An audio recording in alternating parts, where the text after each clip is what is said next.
Cada tanto tiempo, en el escenario de las artes marciales, surge una nueva corriente que genera una revolución. Cuando en los 80s las artes marciales vivían su momento de apogeo deportivo, el Krav Maga llegó y demostró que existía un público necesitado de defensa personal. Probablemente el Krav Maga sea una de las artes marciales más jóvenes de la historia moderna, con menos de un siglo de antigüedad. Nació como un medio para enseñarle a la gente habilidades prácticas de combate de la forma más sencilla y en el menor tiempo posible. Conocido por ser simple, intuitivo y efectivo para cualquier persona, sin importar edad o tamaño, el Krav Maga aprovecha nuestras reacciones naturales para un rápido desarrollo de habilidades.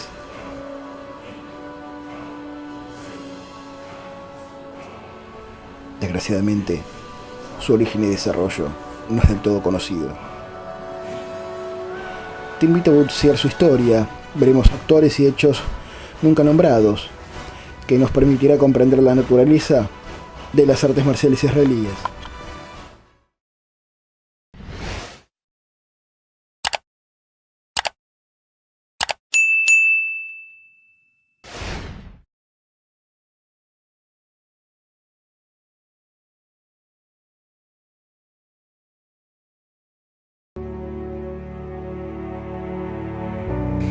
Todos sabemos cómo surgió el Krav Maga.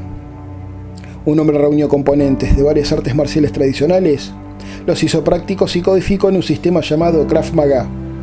Ese hombre fue Imi Lichtenfeld, un refugiado de Europa del Este, que se asentó en Israel y se convirtió en la figura principal y fundador del Krav Maga.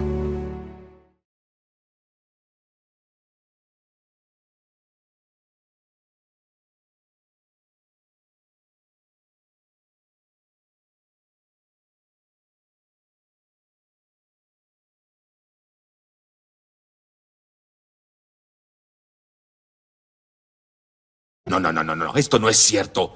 Es mentira, mentira global, es una mentira, no es cierto. Hay detalles que se pasaron por alto, y como la mayoría de los historiadores sobre íconos, se adaptó a una narrativa particular. La historia del Krav Maga está estrechamente ligada a la vida de Imi Lichtenfeld y la primera generación de instructores que formó.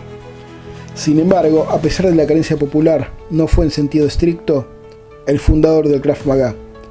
Sus orígenes se remontan a tiempos más remotos y se beneficiaron de la influencia de otras figuras importantes que fueron ampliamente ignoradas por la mayoría de los practicantes. Imi Lichtenfeld fue y siempre será una figura inspiradora y visionaria.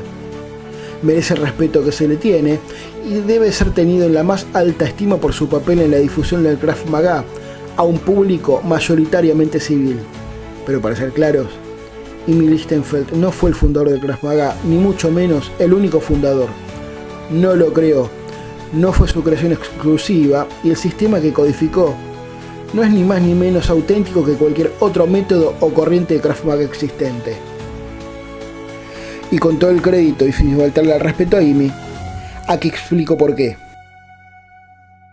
Vayamos a la Europa del Este anterior a la Segunda Guerra Mundial. Antes del propio sistema de combate, existía la idea que los judíos podían ser dueños de su propio destino. En 1898, el cofundador de la Organización Sionista Mundial, Max Nordau, entonces médico en Budapest, ideó el concepto de un judaísmo musculoso que animaba a sus seguidores a desarrollar fortaleza moral y física mediante el entrenamiento. Esto dio un rumbo a las comunidades judías. Tenían derecho a la autodefensa, pero necesitaban método, entrenamiento y organización. Esto resultó ser el hilo conductor del desarrollo del Krav Maga. En 1891, los colonos de Rehovot formaron una milicia y realizaron entrenamiento de combate regular. Sin embargo, dependían principalmente de disciplinas marciales conocidas como el Jiu-Jitsu, lucha libre y boxeo. En 1920 se formó una organización paramilitar, la Haganá, para proteger los asentamientos judíos en Palestina. El comando de la Haganá buscaba un sistema eficaz de combate cuerpo a cuerpo. Fue en ese contexto que se involucraron figuras clave de la inmigración. El más influyente fue Moshe Feldenkrais, Nacido en 1904 en Bielorrusia, adquirió experiencia combatiendo contra turbas antisemitas. En 1918, a los 14 años, emigró a Palestina, donde asistió a clases de Jujutsu. Sin embargo, el Jujutsu resultó ser ineficaz en situaciones reales de combate. Estudiantes que ejecutaban bien las técnicas en clase resultaban heridos o morían en situaciones reales. Uno de los problemas era que el Jujutsu requiere entrenamiento constante y dedicación. Si estudias 2 meses y luego pasas 2 años sin entrenar, tus posibilidades de éxito son nulas. Esto impulsó a Feldenkrais a investigar una mejor manera de luchar y asimilar técnicas. Sus investigaciones lo llevaron a definir el concepto de primer movimiento. Esto sería la reacción instintiva que se tiene al ser atacado. En otras palabras, el movimiento reactivo natural que una persona realiza sin pensar. Entonces, según su hipótesis, las personas deberían ser capaces de reproducir con fiabilidad estas reacciones reflejas y por otro lado el proceso de aprendizaje debería ser más rápido. Feldenkrais desarrolló una rutina de defensa personal para diversos ataques basada en las reacciones primarias de las personas y añadió movimientos de seguimiento. Pero, ¿recordarían las personas estos movimientos incluso después de haber dejado de entrenar durante meses? Para comprobarlo, entrenó un grupo durante 3 meses y luego dejó de entrenarlo durante 1 año. 12 meses después, el resultado fue que la mayoría de los participantes realizaron automáticamente los movimientos de seguimiento que se habían vinculado a la primera reacción espontánea. Esto parecía prometedor, así que reclutó a algunos compañeros de su grupo de la Haganah para refinar el sistema. Trabajaron durante unos 2 años y luego presentaron sus resultados a la dirección de la Haganah. Es así que en 1931 publicó su libro Jujutsu y Defensa Personal, en el que describe su método de entrenamiento y explica el principio del primer movimiento. El libro fue el resultado de una década de experiencia y entrenamiento de campo. Este trabajo se convertiría en la base sobre la que se desarrollaron el Kapap y el Krav Maga para escapar de las autoridades británicas. Tras la publicación de su libro, Feldenkrais huyó a Francia, donde conoció a los maestros Jigoro Kano, Shuichi Nagaoka y Kyuzo Mifune. Lo invitaron a aprender judo y a contribuir a su desarrollo en Europa, bajo la guía de Miki Nyosuke Kawaishi en Francia y Kunchi Koizumi en Reino Unido. El descubrimiento del judo tuvo una gran influencia en él, en particular, el énfasis que este pone en el movimiento, la movilidad, el equilibrio, la estructura y el uso de la energía del agresor contra sí mismo.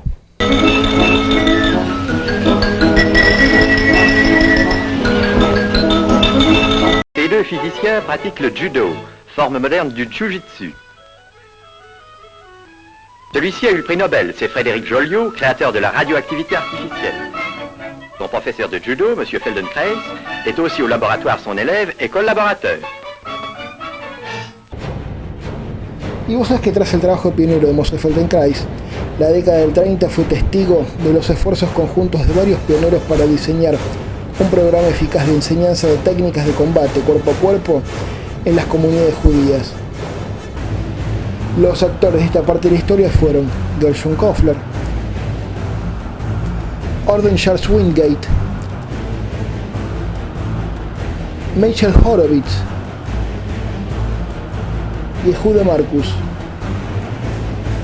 Para decirlo claramente, estos instructores, así como aquellos en los que fueron precedidos, fueron los fundadores originales del sistema sincretizado de combates que hoy conocemos como Krav Maga. Gershon Kofler fue la figura principal de la lucha cuerpo a cuerpo de la Haganah y más tarde el instructor principal del Palmaj, la fuerza de ataque de élite de la Haganah, y la persona principal detrás del desarrollo del Sportmagen o deporte defensivo. La idea detrás del Sportmagen era crear una forma más efectiva de desarrollo del entrenamiento atlético de combate para mejorar las habilidades de defensa personal. Las 3 disciplinas de combate eran Jujutsu, boxeo y lucha. Kofler explicó el papel de las reacciones humanas básicas y la importancia de la conciencia de la situación. Su obra Sportmagen, Boxing and Jujutsu se considera el documento autorizado del Kapap. Casi al mismo tiempo se produjo un cambio de un enfoque defensivo a uno más dinámico y ofensivo en la estrategia militar judía. Este cambio fue traído por el oficial británico Orden Wingate, quien fue un exponente del pensamiento militar no convencional y del valor de las tácticas de sorpresa. Wingate hizo contribuciones significativas a los métodos de entrenamiento y conceptos de lucha de la Haganah, concretamente a través de la creación de los escuadrones nocturnos especiales. A finales de la década, la Haganah contaba con un método unificado coherente. Este entrenamiento se denominaba KAPAP, acrónico de Krav Panim al Panim, combate cara a cara.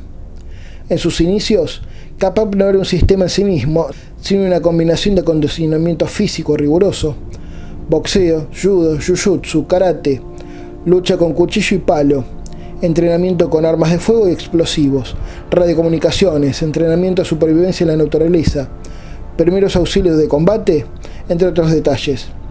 Con el tiempo, pasaría a llamarse Krav Maga. El primer curso de formación de instructores de KAPAP se organizó en 1941. Los instructores principales fueron Michael Horowitz con lucha con palo, Gerson Kofler en Jujutsu y Jitsa Shibel en boxeo. Horowitz desarrolló e implementó el método de lucha con palo, que era una mezcla de la cultura local y la tradición hindú de la lucha con bastón. Su método se basa en el concepto Feldenkrais de reacción inconsciente y el de bloqueo y ataque simultáneo. También desarrolló el método de enseñanza por etapas, que enfatiza la enseñanza de las técnicas por segmentos y no como un todo. Kofler murió en combate en 1941 y Yehuda Marcus, quien había aprendido judo y jujutsu durante su infancia en Alemania, asumió su papel en el desarrollo del Krav Maga. Marcus falleció poco después, en el 45, pero sus contribuciones fueron significativas. La pérdida de Kofler y Marcus en un corto espacio de tiempo fue un golpe muy fuerte para la comunidad, pero la experiencia adquirida y el trabajo conjunto realizado durante la década anterior dieron frutos y darían como resultado un texto seminal, Judo Shimizu, que en hebreo significa judo útil, práctico y aplicable. Esta obra es importante por dos razones. Define los principios básicos de las disciplinas de combate israelíes que las fuerzas de defensa de Israel siguen utilizando para la actualidad. Segundo, fue la principal fuente de referencia en 1953, cuando se formó un comité de Krav Maga de las fuerzas de defensa israelíes para crear un manual de Krav Maga para el ejército. Hasta la década del 50 los términos KAPAP y Krav Maga se usaban indistintamente. En la década siguiente el término KAPAP no solo se usó para describir el método de entrenamiento de los primeros días o dentro de ciertas unidades como Sayeret Matkal o Yaman, que requieren más que el entrenamiento básico de combate cuerpo a cuerpo. Hasta finales de la década del 90, el sistema de combate KAPAP se mantuvo solo para el uso de las unidades especiales de élite de Israel. Luego, el teniente coronel Chaim Peer fundó la Federación Internacional de KAPAP. Hoy en día, KAPAP, también conocido como Lothar, y Krav Maga son dos sistemas de lucha diferentes, aunque estrechamente relacionados. Ambos tienen sus raíces en el KAPAP histórico. Aunque Krav Maga se convirtió en el arte marcial israelí más conocido, nunca fue el único. Seguramente te preguntarás a esta altura de la historia, ¿y mi Lichtenfeld entonces? ¿Qué hizo por el Krav Maga? Dale, hablemos del tema. Vos sabés que Lichtenfeld nació en 1910, creció en Bratislava, Eslovaquia, que formó parte en su momento de Checoslovaquia de 1918 al 92. Fue originariamente boxeador, luchador y gimnasta. A mediados de la década del 30, facciones fascistas y antisemitas comenzaron a hostigar y agredir a los judíos de Bratislava. Entonces es así que Lichtenfeld organizó un grupo de boxeadores y luchadores que salieron a las calles para defender a su comunidad del creciente número de matones nazis. Sin embargo, aprendió rápidamente que la naturaleza agresiva y brutal de las peleas callejeras eran muy diferentes a la de los deportes de combate competitivos. ¿Por qué? Porque requería una mentalidad diferente.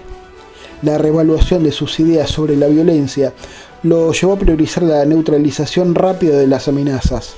Pero como muchos judíos que huían de la persecución nazi por toda Europa, decidió partir en 1940. Pero es de aquí que el barco en el que se embarcó que debía llevarlo a Palestina se hundió en el sureste del mar Egeo.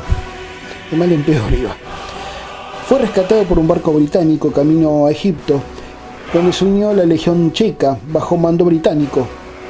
Durante su tiempo en el ejército británico participó en operaciones en Libia. También conoció el sistema de combate cuerpo a cuerpo de Fairbairn. Sin duda, el enfoque de combate de Fairbairn, el Defendu, impactó profundamente en Imi. Finalmente llegó a Palestina en el 42, donde fue reclutado por el líder de la Haganá, organización paramilitar creada para defender los asentamientos judíos. Esta organización se convirtió posteriormente en el núcleo de las Fuerzas de Defensa de Israel. En 1944 comenzó a entrenar a los soldados de la Haganá, incluyendo unidades de élite como el Palmaj y el Paliam, en diversas disciplinas como acondicionamiento físico, natación, lucha libre y combate cuerpo a cuerpo. Cuando se formaron las Fuerzas de Defensa de Israel tras la creación del Estado de Israel en 1948, Imi se convirtió en instructor jefe de la Escuela de Aptitud Física de Combate. Para que cada soldado alcanzara el nivel adecuado de experiencia en combate en el escaso tiempo de entrenamiento asignado, se vio obligado a diseñar un sistema adecuado para el soldado, sea hombre o mujer. Su alumno y primer cinturón negro, Eli Abed-Qasar, lo sucedió en este papel como instructor jefe de la Fighting Fitness Academy, que certifica a los instructores de Krav Maga de las Fuerzas de Defensa israelí. Bajo la guía de Eli, el sistema se volvió más profesional y demostrando su eficacia en las unidades de combate.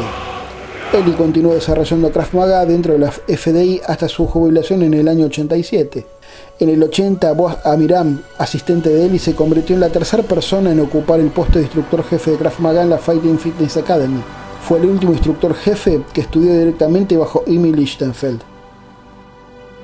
Y tras finalizar su servicio activo, Lichtenfeld adaptó y modificó el Krav Maga a las necesidades de las fuerzas civiles. El primer curso de Krav Maga para civiles se impartió en el Instituto Wingate de Netanya en 1971.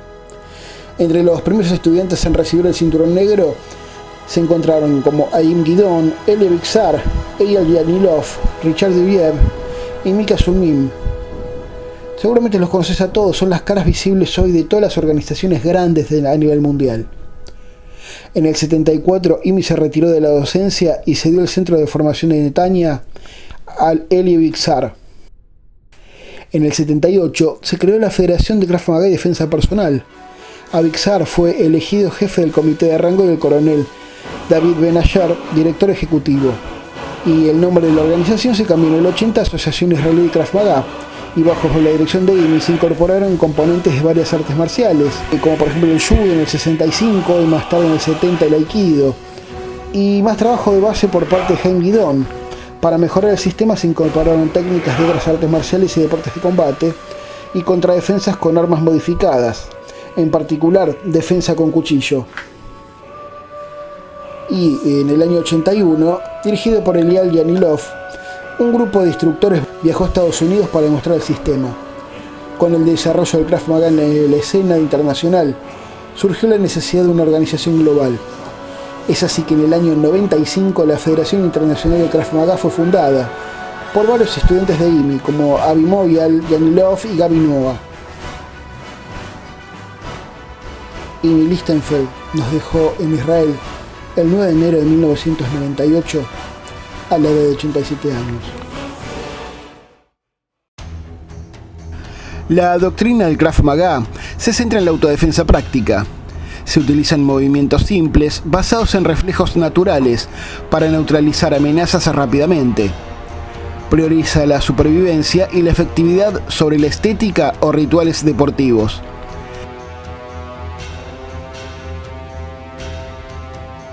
Se enseña a contrarrestar ataques y a usar cualquier objeto como arma, preparándose para escenarios de la vida real sin reglas. El objetivo principal del Krav Maga es neutralizar el peligro lo más rápido posible para mantenernos seguros. Significa que mientras antes actuemos, más fácil es minimizar el impacto de las dificultades. Retsef es el principio de moverse sin parar para adaptarse al agresor, ya que el ataque es constante y no podemos quedarnos estáticos. Significa avanzar y adaptarnos a los cambios, no quedarnos estancados frente a los desafíos, sino movernos continuamente para encontrar soluciones.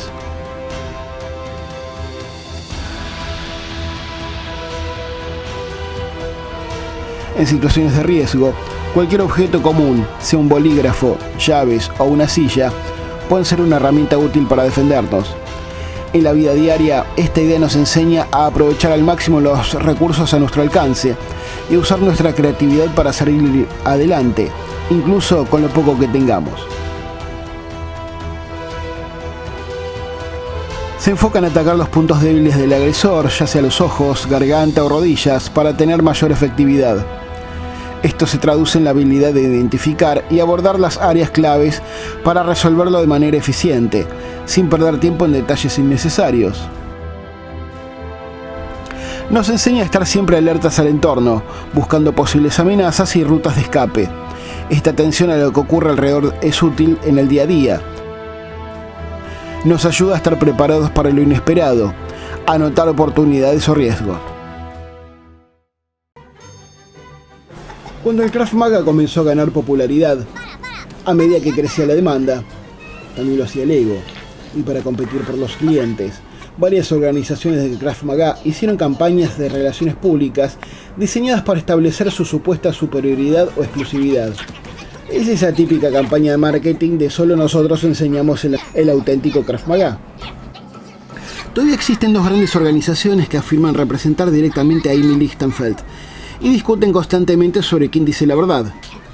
Afirman que Amy fue el único fundador del Krav Maga y por lo tanto, como sus descendientes autorizados directos, solo su marca de Krav Maga es auténtica.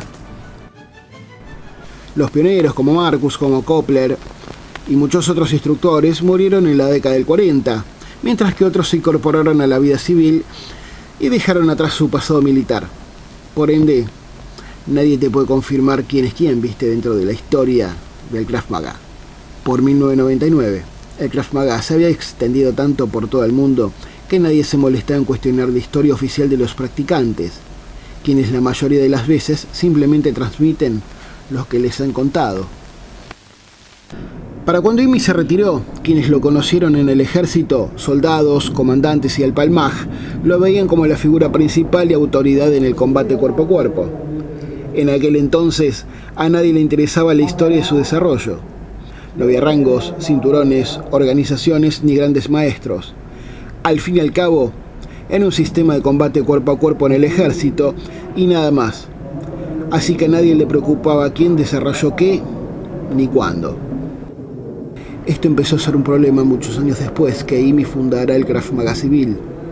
Con el tiempo, mucha gente olvidó la historia, que desde el principio muy pocos conocían, y así se hizo realidad. Amy Lichtenfeld inventó el Krav Maga.